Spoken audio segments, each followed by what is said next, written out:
Welcome to Mindful Talk, brief conversations about mindfulness in the workplace and at home.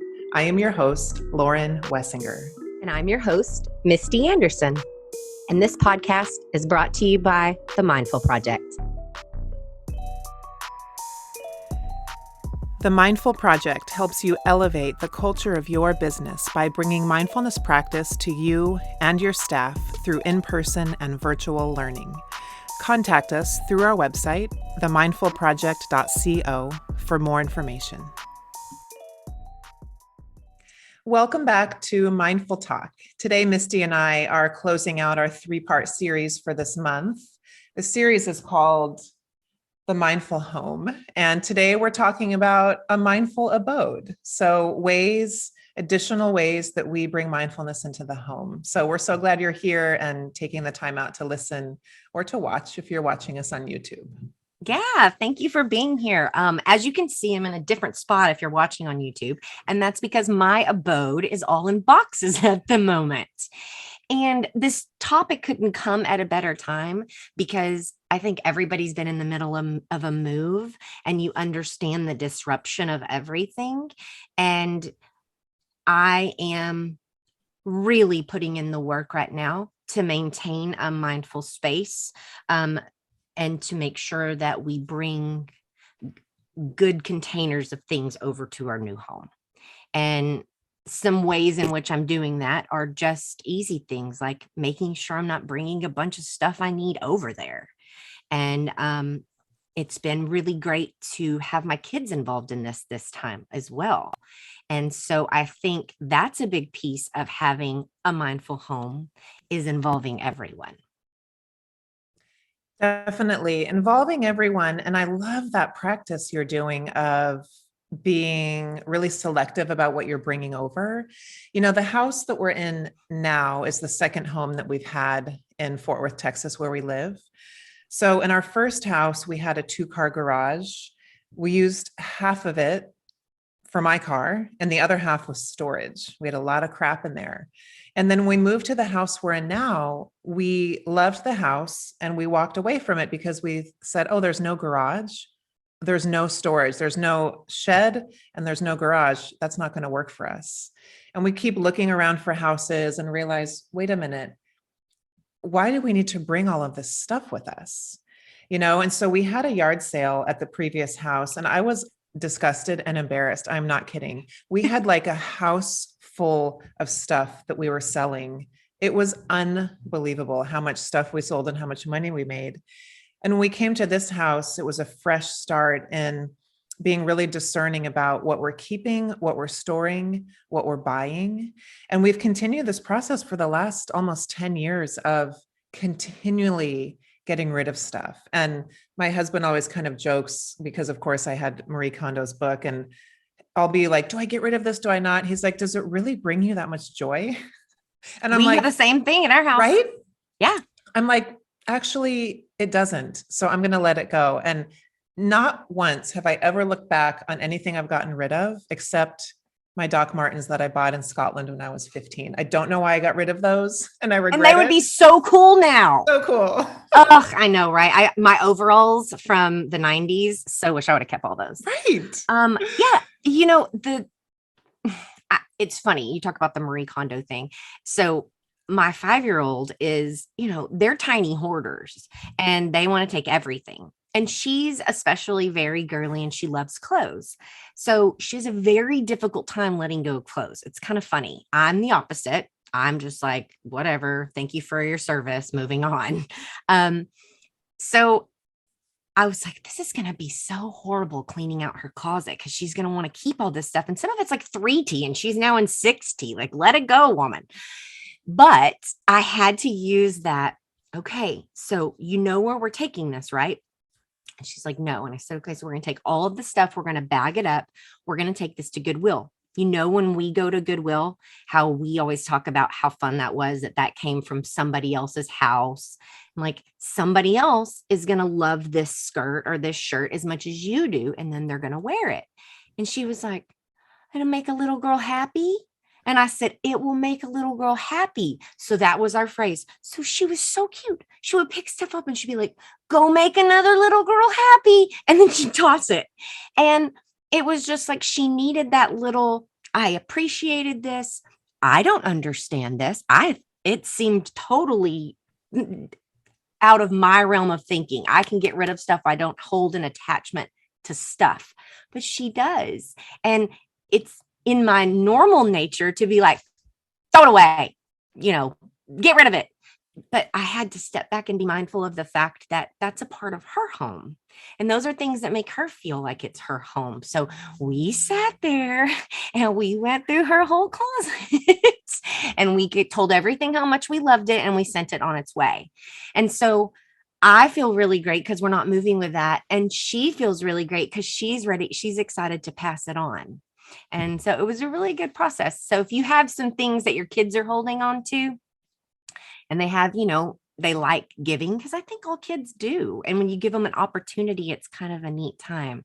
So we also shop a lot at Goodwill, and I let my kids freely shop there. And that teaches them that cycle of keep things out of the landfill. Let's reuse things. Somebody else didn't want this anymore, but we need it now. That kind of thing. And I think that keeps a very mindful home because everybody's aware of the fact that, you know what? I didn't spend $1,000 on this, so I can just hand it over. We're going to take it to Goodwill and I'm going to get XYZ to replace it or whatever. Totally. Yeah, it's hard for little kids to let go, but they're easy to forgive. And like you said, they're quick to forgive and they're quick to be generous, So I think if they are having a hard time letting go, like understanding that it's actually an act of generosity, they really connect to that. Yeah. They understand that generosity feels good and it kind of moves them away from that contraction of having to let go to that more open feeling of giving, which is so sweet, Yeah. Yeah, it's hard like that, especially in this quite materialistic era we're in of, not everything being replaceable immediately, or you break something or lose something and immediately it's replaceable. Like that cycle has been hard, especially when they receive a lot of gifts from like family members and friends. And, it's like, sometimes I just wish I could say, please stop giving them stuff and just put money in their college account, because we started saving when they were born for college. And I'm like, oh my gosh, they're not even going to play with this thing 2 months from now. They're going to just forget, So we really try to work with that with like mindful consumption, from, for example, only buying the exact amount of meat that we're going to consume. Vegetables the same, dairy the same, like really not trying to buy more food than we would ever need, but which I think most people practice. But when you have the idea, but then putting that into action is actually challenging, I think, because it requires that, like, even that night that you don't want to cook, but you really need to use that meat, you've got to stay home and cook the meat. Do you know what I mean? Because I don't want them to grow up, and I don't want to live in a way either where things are so disposable and wasteful. It just feels really gross in my body, and I don't want to live that way. I'm the same way, and my kids know that, and my husband knows that. I'm just not a stuff materialistic kind of person, but I also am trying to show them that there are times in life that we flex and we use all of those conveniences and we get the Taco Bell. Yes. And we, stay up late and watch the movies and buy all the candies. And, there are times for that stuff. And I think that's actually what keeps you having a mindful home, is the balance of those things. And, it becomes difficult. I think January is a great example. Here we are in January, from October until the end of December, it's just like ultimate disruption in your home. Your home looks different from decorations. There's from a consumption perspective, there's candies and there's cookies and there's gifts, and it's just like all this stuff piles on you. January for me always feels like a really good time to just like, okay, we got a lot of stuff we need to get rid of. And so I think if you're listening right now and you're feeling like that bug, like you know, we're just kind of all doing our own things. No one's really thinking about anyone else or what they bring to the table as a family member. Start getting rid of some stuff, because even people that don't complain about clutter, getting rid of the clutter opens them up in ways they don't know. And I know that because I've seen it happen with several of my nieces being kind of in the picture, but standing back a little bit. So I'm not the mom, and I've seen it. It works. So I don't know. That's just something that from a mindful living perspective and in your home, I think is important. I think so too. I think actually having a practice of a big cleanse once a quarter in the home is really good. The other thing that I do is, and I don't know if everyone feels sensitive to this in their home, if it's common or not, but like when you're kind of sensitive to energy and mood, you can start to feel even in your house when things feel kind of stagnant and like kind of thick and heavy and kind of dark. Do you know what I mean? Like that sounds Mhm. really vague, but I can tell when there's stuff stuck in my home. And I think it's just emotion and experience and all the stuff that four people living here plus a bunch of animals bring into the house. And so I often will open up all the windows. I think of it like in our body, in our yoga practice or whatever practice you do, when you move and you open up space to breathe, how everything lightens up. So I think about kind of opening up the lungs of the house by opening the windows and letting not only fresh air in, but like sunshine, sound, because sound is part of mindfulness, bringing in light. And so when I'm feeling that kind of heaviness at home, I open the windows, I turn on some music to add a little more sound. I might turn on my diffuser and burn essential oils or incense and just kind of walk around the house and just check things out. I might clean something that hasn't been cleaned in a while, like baseboards, stuff accumulates there. And it immediately lightens up how I feel too, and I mean, who knows? I could be projecting my own feelings onto the house if I'm feeling like I'm having a stagnant day. I don't know. But our environment, I mean, there's so much research behind this, but our environment and the ways in which we organize our home and our office immediately affect our neurobiology and how we feel in our body and our mind.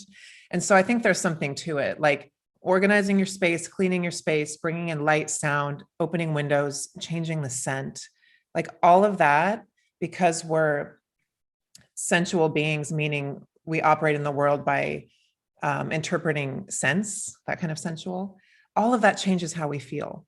And so if you're having kind of a down day, like check out your office, what's happening in your house? Can you change your environment and help that change how you feel? Oh, I could not agree more when you said the sense, like smell. So that's always been I don't know. I like things to smell good. And I also like to bring in my home, and not all the time, but a sense of nostalgia for myself. And there's like this particular candle that is really pop. I mean, you probably heard about it. It's Circle E candles, Birds of Paradise. So I grew up, that's what burned in my house. And the smell is lovely. It's a beautiful candle. And if I burn that in the house, everyone else likes it. They don't have the connection with it that I do. But for me personally, it is a truly mood changer. And also, candles in general feel that way for me, also diffusers too. But it goes back to smell. And what I've noticed is if I don't ever, like, let's say, I usually have plugins in some parts of the houses, but let's say the plugins are all dried up. This is where we're at right now, actually. Plugins are all dried up, candles are gone, no smells. It is so stagnant and I don't know, like just same thing. Everything needs to be opened up and cleaned out and cleared. And I mean, that's obviously our situation right now with moving. But if I were in my home then and I felt that way, I would do what you said. I would open the windows. That's actually one of the first things I do when I go downstairs in the morning. It's dark, but I open all the blinds. Mhm. And I feel like that I mean, I'm the first one up, but I feel like it helps me. But I also feel like it sets the tone for everyone else in the house. Say like on a Sunday, I want to keep it like low and I'm like, I don't want to do anything today. I just kind of keep it dark and I make some coffee, and coffee's the only smell. And it's like kind of like that signifies to the family, like, okay, we're just going to chill today and drink some coffee because the house Yeah. is dark, you know? So I think as one of the adults in your house, someone has to be in charge of like the senses of the house, you know? And I think it's probably one person that it's important to. And if that's important to you, I encourage you, light the candle, put the diffuser, open the blinds. They may not always appreciate it, you know, and say they appreciate it, but they're human. And just like you said, their brain likes it, whether or not they know it. Yeah, like not everything about our day is conscious thinking. In fact, a shockingly amount of our day is not conscious thinking. We are mostly unconscious sense creatures, you know? And so those little things matter in creating the mood in a home. And like you said, like I love that on Sundays, like without even saying a word, you're kind of setting the tone for a more quiet morning. Um, but yeah, so much of who we are and how we are has nothing to do with words and an actual like front brain conscious thinking. I mean, it's ridiculous how little of who we are is that.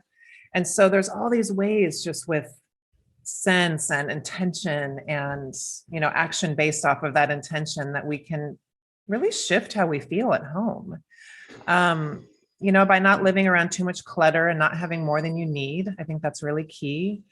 um, Changing through the senses, shifting the mood through the senses. And one thing about smell too is that smell connects directly into the part of the brain that controls memory. And so that candle that you have from childhood, smelling that is triggering that memory of that feeling. It may or may not be a specific memory, but it's more of a memory of nostalgia, like you said, of a time when things might have been going okay when you were a kid, and just sort of that feeling, you Yeah. know? Yeah, it makes me feel homey. Yeah. Something else I do, and I've been doing this for a couple of years. I think it might have started with the pandemic, actually. Um, I got all our games out and I put them where they're just out. And that always used to bug me because from a cleanliness perspective, I'm like, ooh, that looks tacky. Then the pandemic happened. It was like, no one's coming to my house anyway, so it doesn't matter. But I put the games out, and I feel like those have really connected us in ways that would otherwise been shoved in a closet. And we got this game for Christmas called Burger Balance. Think Jenga, but it's a ketchup bottle and you got to make a hamburger, stack a hamburger up top. It's really fun. And it's all ages. And it has, this many pieces, requires not a lot of space, set it on a container and go.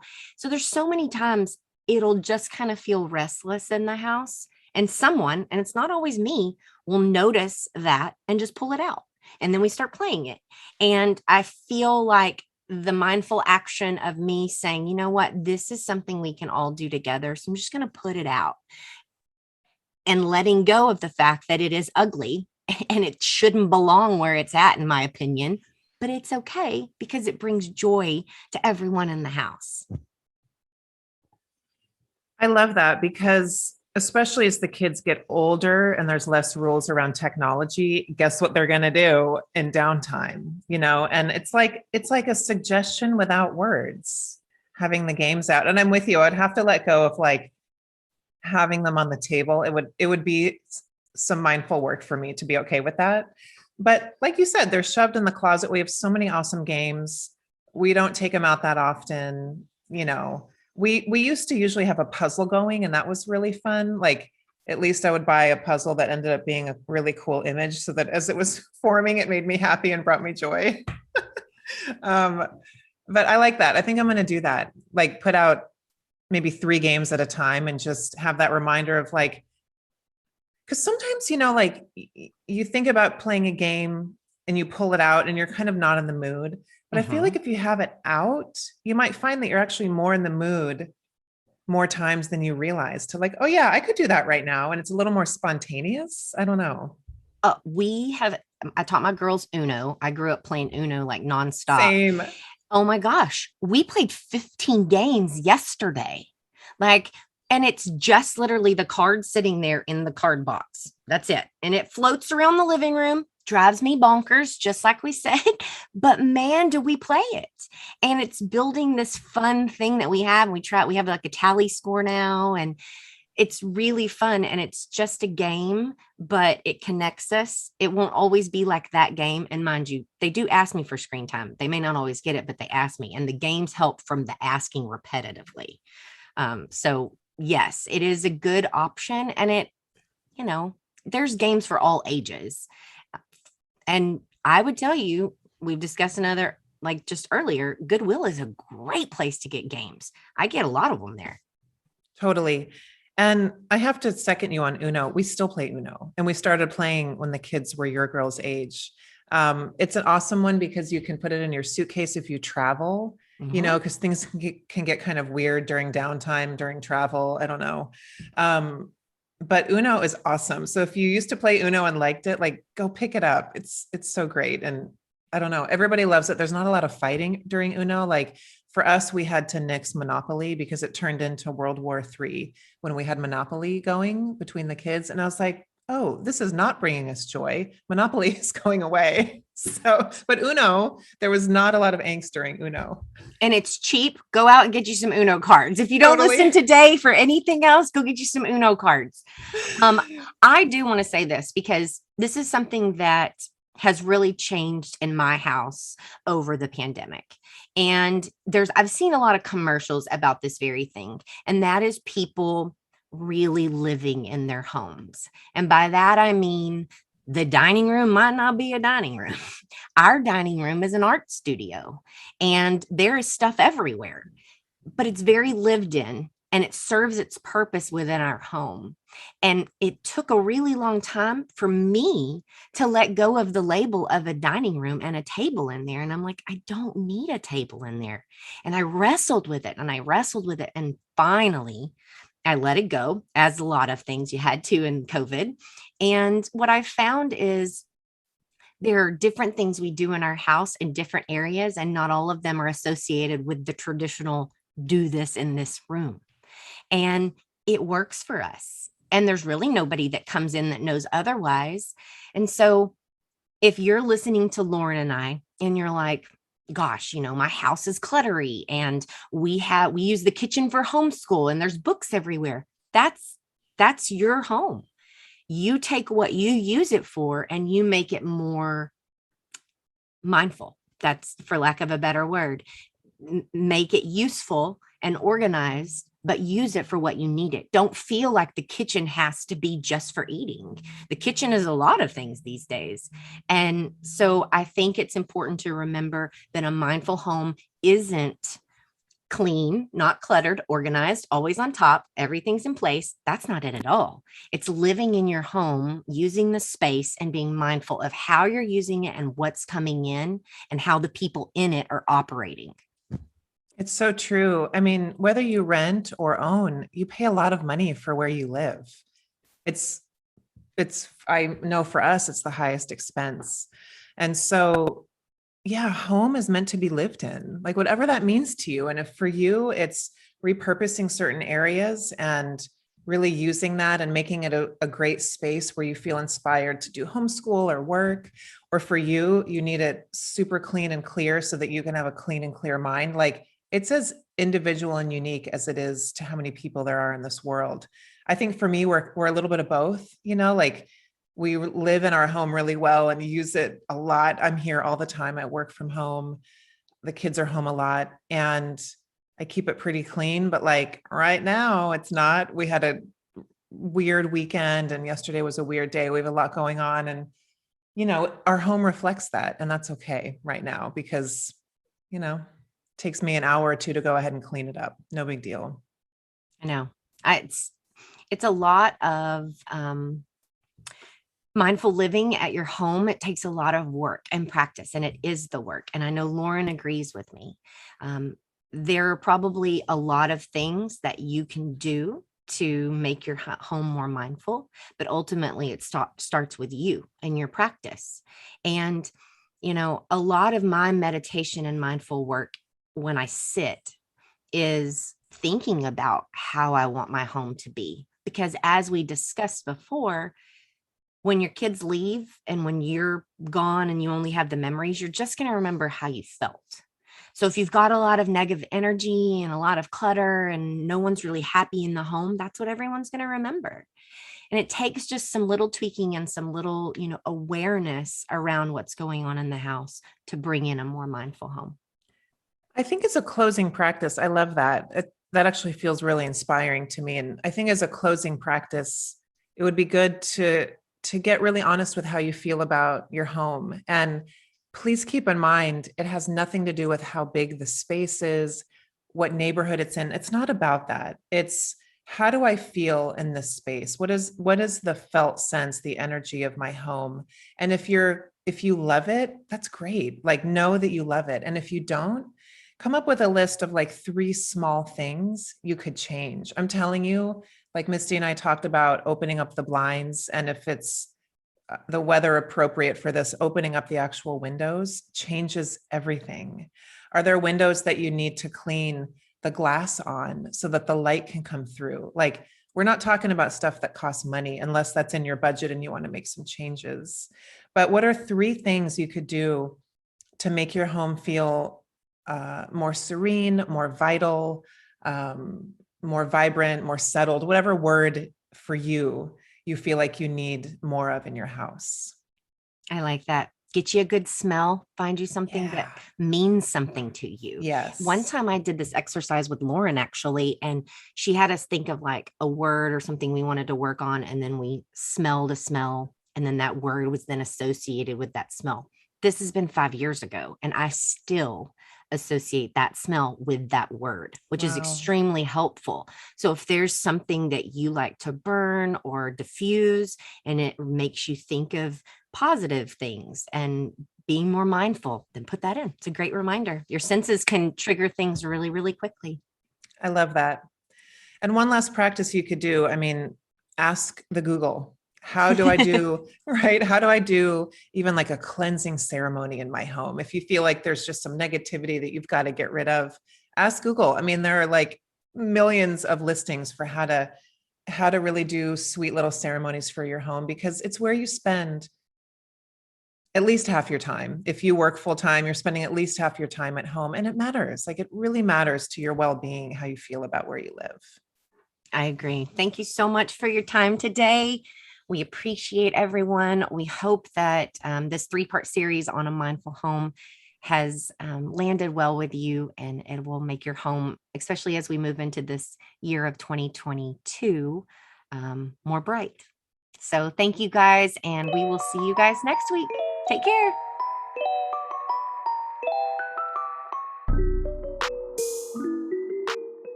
Thank you so much for listening to Mindful Talk.